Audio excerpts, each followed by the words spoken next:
안녕하세요. 영혼의 깊은 울림을 탐색하는 시간입니다. 당신이 지금 이야기를 듣고 있는 것은 결코 우연이 아닙니다. 이 말은 단순한 지적 유희가 아니라 당신의 영혼을 향한 간절한 부름입니다. 지금부터 우리는 당신의 영혼이라는 거울 속을 함께 들여다볼 것입니다. 혹시 엠패스라는 존재에 대해 들어보셨나요? 타인의 감정을 마치 자신의 것처럼 깊고 생생하게 느끼는 기이할 정도로 투명하고 빛나는 영혼을 지닌 사람들. 이들은 단순히 느끼기 위해 태어난 것이 아닙니다. 아닙니다. 그보다 훨씬 더 거대한 무언가가 감당하기 힘든 무게를 짊어질 운명으로 당신을 선택했습니다. 당신은 요청받은 것이 아니라 그렇게 빚어졌습니다. 그리고 이제 당신은 그 이유를 알아야만 합니다. 본격적인 여정을 시작하기에 앞서 만약 이 이야기가 당신의 마음에 작은 등불 하나를 켠다면 구독과 좋아요를 통해 다른 이들에게도 이 빛을 나누어 주시길 부탁드립니다. 당신의 작은 손길이 저희에게는 큰 힘이 됩니다. 이 시간이 당신의 영혼의 깊은 평안과 축복을 가져다 주기를 기원합니다. 자, 이제 누구도 말해주지 않았던, 그러나 당신의 영혼은 이미 알고 있었던 불편한 진실과 마주할 시간입니다. 이 진실은 너무나 충격적이어서 스스로를 잘 안다고 믿었던 당신조차 듣고 나면 온몸이 떨릴지도 모릅니다. 그 진실이란 바로 이것입니다. 당신의 빛은 지금 이 순간에도 비밀리에 누군가에게 먹히고 있습니다. 이것은 비유가 아닙니다. 이것은 영적인 현실입니다. 엠패스인 당신은 어두운 방 안에서 빛나도록 고통을 통해 훈련받았습니다. 하지만 그 밝음 속에는 스스로 빛을 만들어내지 못해 굶주린 존재들을 향한 무의식적인 초대장이 숨겨져 있습니다. 모든 어둠이 당신을 파괴하려 하지는 않습니다. 하지만 어떤 어둠은 교활하게 굶주린 채 다가옵니다. 그들은 당신의 빛을 꺼뜨리려 하지 않습니다. 그 대신 당신의 빛의 끝없이 보이지 않게 기생하며 그것을 빨아먹으려 합니다. 저는 이것을 에너지 뱀파이어리즘, 즉 영혼의 생명력을 몰래 잠식하는 행위라고 부릅니다. 분명 느끼고 있을 겁니다. 그렇지 않나요? 아무렇지 않게 나눴던 대화 후에 온몸의 기운이 빠져나가는 그 느낌. 명시적으로 부탁하지도 않았지만 늘 무언가를 기대하는 사람에게 모든 것을 내어준 뒤 찾아오는 기묘한 탈진. 내 몸 안에 나 혼자 있는 것이 아닌 듯한 섬뜩함, 심지어 내가 느끼는 이 감정이 정말 내 것인지 의심스러운 순간들. 이것은 당신이 유난히 예민해서 느끼는 과장이 아닙니다. 과민 반응도 아닙니다. 이것은 당신의 무의식이 보내는 속삭임입니다. 무언가가 당신을 먹고 있다고 필사적으로 알리는 신호입니다. 이제 상징의 세계, 바로 꿈의 영역으로 더 깊이 들어가 봅시다. 진실은 종종 깨어있는 현실보다 꿈속에서 더 선명하게 드러나기 때문입니다. 제가 상담했던 한 엠패스 여성이 있었습니다. 그녀는 꿈에서 자신이 유리돔에 갇힌 황금빛 새가 되었다고 했습니다. 주변에는 까마귀들이 인내심을 갖고 맴돌며 그녀를 지켜보고 있었죠. 그녀가 노래를 부를 때마다 유리돔에는 미세한 균열이 생겼고 까마귀들은 그 틈으로 새어나오는 빛을 마셨습니다. 그녀는 잠에서 깨어나 이유도 모른 채 한참을 울었다고 합니다. 이제 보이십니까? 엠패스는 자신의 재능, 즉 표현이라는 선물을 통해 영적인 빛의 누수를 허용합니다. 까마귀들, 즉 그림자의 무의식적 원형은 악하지 않습니다. 다만 굶주렸을 뿐입니다. 그리고 그녀의 노래, 그녀의 빛나는 나눔이 바로 빛이 빠져나가는 균열을 만드는 것입니다. 유리돔은 그녀의 심리적 경계선 혹은 위태로운 경계선을 만들려는 시도입니다.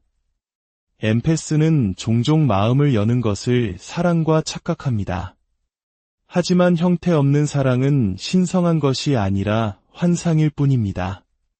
당신이 모든 것에 네라고 답할 때, 모든 사람의 슬픔을 떠안을 때, 분별 없이 타인과 뒤섞일 때, 당신은 그들의 음식이 됩니다. 그리고 더 위험한 사실을 말씀드려야겠습니다. 이 포식 행위는 종종 당신의 그림자에 의해 환영받는다는 것입니다. 그렇습니다. 사랑받기 위해서는 쓸모있는 존재가 되어야 한다고 믿는 당신의 일부는 이 행위의 공모자입니다. 혼돈 속에서 자라나 타인을 진정시키는 것에서 의미를 찾았던 당신의 일부 또한 공범입니다. 한때 무시당하고 거절당하고 외면당했던 경험 속에서 타인의 감정을 느끼는 것이 자신에게 역할과 정체성을 부여한다는 것을 발견한 당신의 일부는 무가치함을 느끼지 않기 위해 몇 번이고 당신을 이 포식자들에게 넘겨줄 것입니다. 이것이 바로 이 끔찍한 순환이 반복되는 방식입니다. 강압을 통해서가 아니라 무의식적인 합의를 통해서 말입니다. 그렇다면 제가 말하는 이 비디란 대체 무엇일까요? 이것은 단순한 친절함이나 상냥함이 아닙니다. 세상에 현현하기를 갈망하는 자아의 찬란한 고동, 바로 영혼 그 자체의 빛입니다. 엠페스가 연기하는 것이 아니라 진정으로 빛날 때 빛나는 것은 단지 성격이 아닙니다. 그것은 치유하고 통합하고 의미를 드러내려는 영혼의 빛나는 본능입니다. 하지만 바로 여기에 위험이 도사리고 있습니다.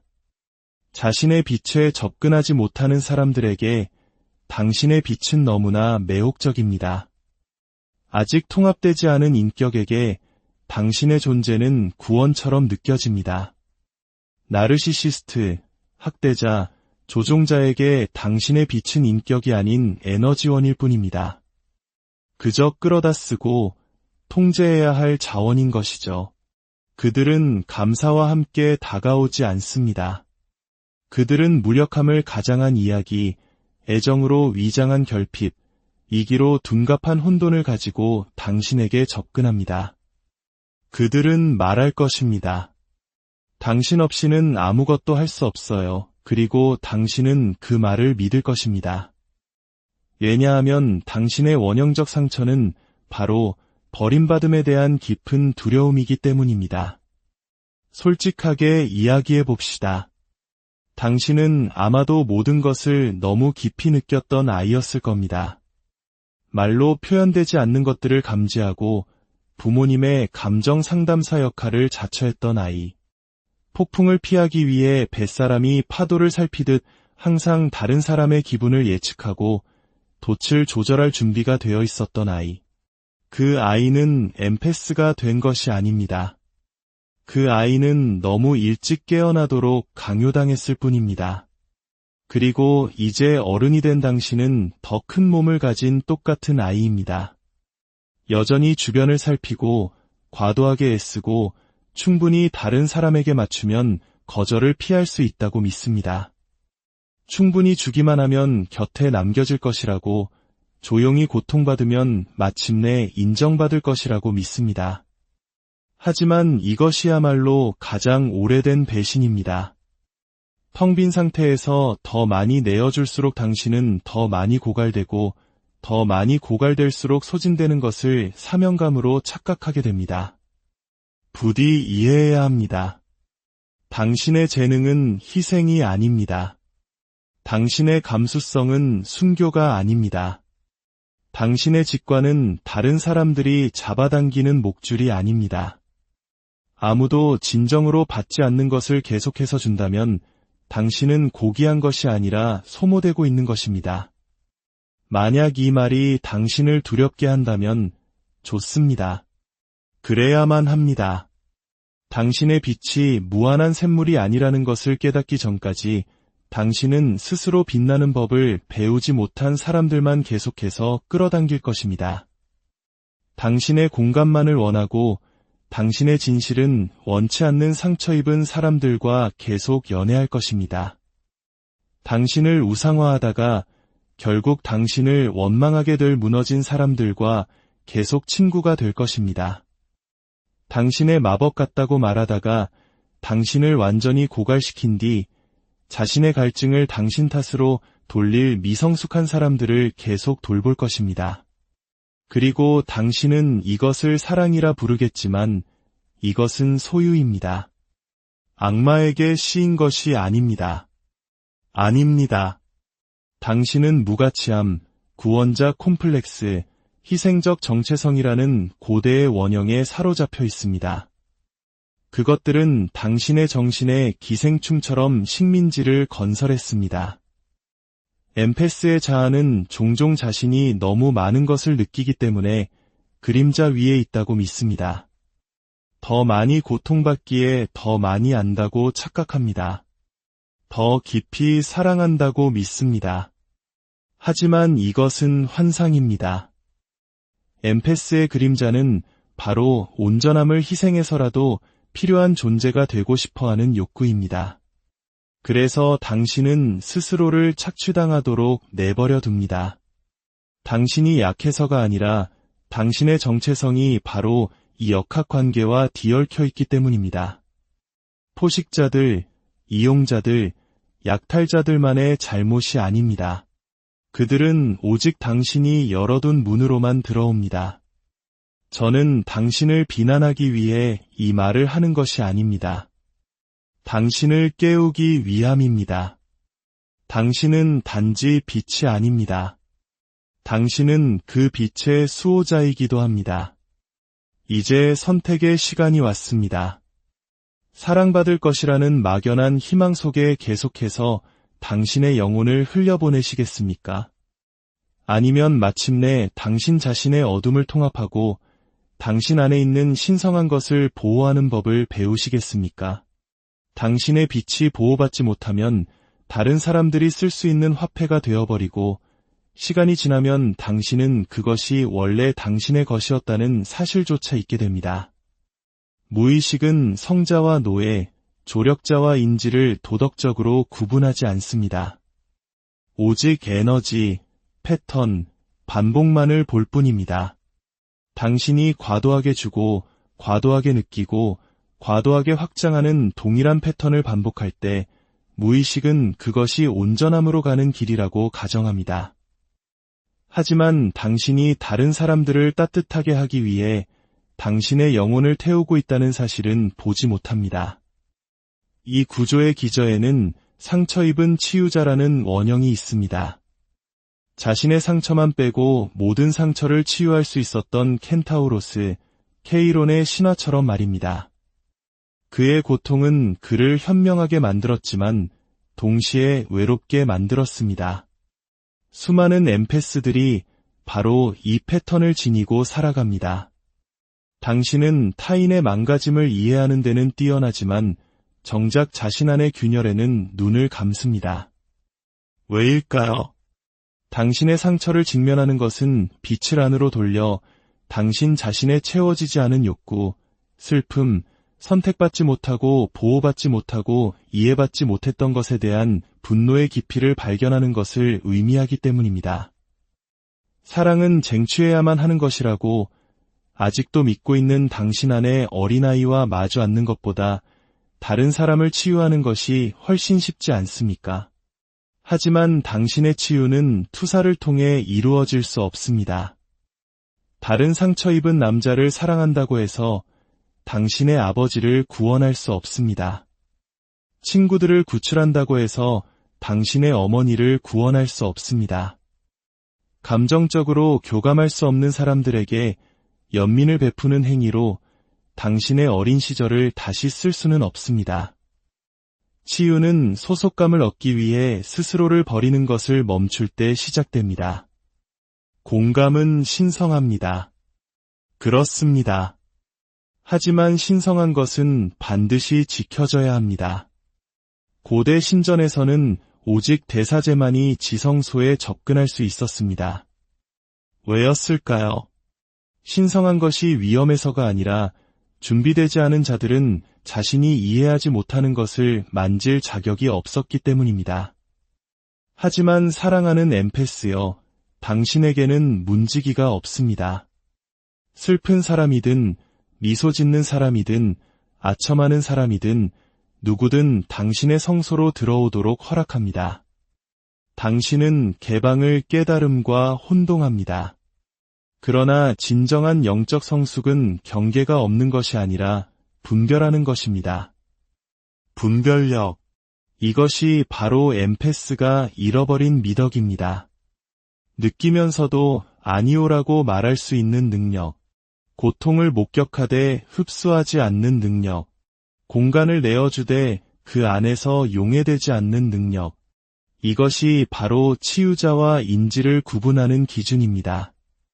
어쩌면 당신의 그 놀라운 공감 능력은 신성한 재능이 아니라 어린 시절의 생존 본능에서 비롯된 것일지도 모릅니다. 방 안의 분위기를 읽는 당신의 능력은 타인의 감정을 헤아리는 초능력이 아니라 이염을 감지하도록 훈련된 신경계의 잔향일지도 모릅니다. 저는 당신의 재능을 폄하하려는 것이 아닙니다. 오히려 그것을 해방시키려는 것입니다. 당신의 공감 능력을 당신의 상처로부터 분리할 때 당신의 빛은 비로소 맑아집니다. 다른 사람들의 폭풍에 흔들리는 촛불이 아니라 굳건한 등대가 됩니다.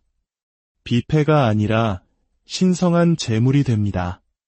이제 당신의 빛을 되찾기 위해 당신은 당신 영혼이라는 집의 건축가가 되어야 합니다. 문을 만들고 자물쇠를 달고 벽을 세워야 합니다. 누구를 드릴지, 누구를 밖에 둘지 결정해야 합니다. 그리고 무엇보다도 당신 자신의 자아가 그 집에서 온전히, 소란스럽게, 어지럽게 살아가도록 허락해야 합니다. 다른 모든 사람의 폭풍을 돌보는 관리인이 아니라 주체성을 가진 주권자로서 말입니다. 당신의 빛을 보호할 때 역설적으로 그 빛은 더욱 밝게 빛납니다. 고갈되기를 거부할 때 당신은 진정으로 봉사할 힘을 얻습니다. 더 이상 필요한 존재가 될 필요가 없을 때 당신의 재능은 순교의 짐을 벗고 더 날카롭고 깨끗해집니다. 보존된 빛은 계시가 되기 때문입니다. 물론 당신을 먹이로 삼던 사람들은 이 변화에 저항할 것입니다.